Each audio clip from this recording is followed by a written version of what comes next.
Well, if you asked me back in April, I literally never thought we would get to August. There were moments where I think just everything seemed so awful, but now look at this. We're 6 months into COVID, but how are we all coping with it? That's the big question. I want to bring in nurse practitioner Terry Melhoff. She is with Salt Lake Community College.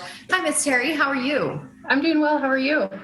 Doing well, thank you. I'm doing better since, a few months ago, we've all had our moments. But before we get into coping with COVID, let's actually talk about how you guys have a medical facility on site for faculty and students. I had no idea. Yeah, we do. So 3 campuses have medical clinics, and students can come and see someone, a professional, for $15. Oh my gosh. And you have to be associated with Salt Lake Community College to You go. do. Yeah, you have to be enrolled. That's a reason to be enrolled right there. So pretty neat you guys have that. Let's talk about this. 6 months in, how do we deal with all that's going on?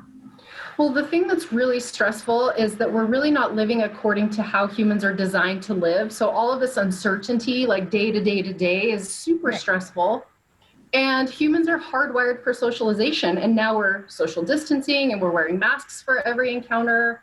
And we've kind of lost this sort of sense of community, and it's very stressful to us.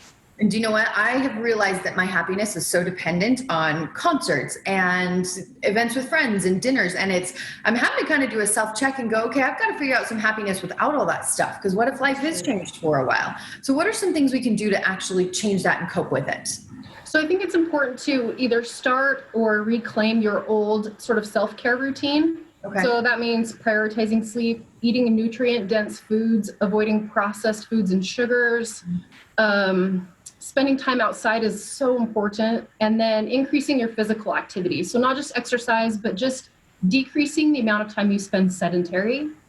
And then start a mindfulness practice if you don't already do that. And that's because our patterns of thought really affect the way we perceive stress. Let's talk more in depth about a mindfulness practice, because some people may not even know what that is. Where do you begin? So I think the most important part is humans like to pre-worry, and your body can't tell the difference of something that's actually happening to you currently or something you think is going to happen to you. The cascade is the same.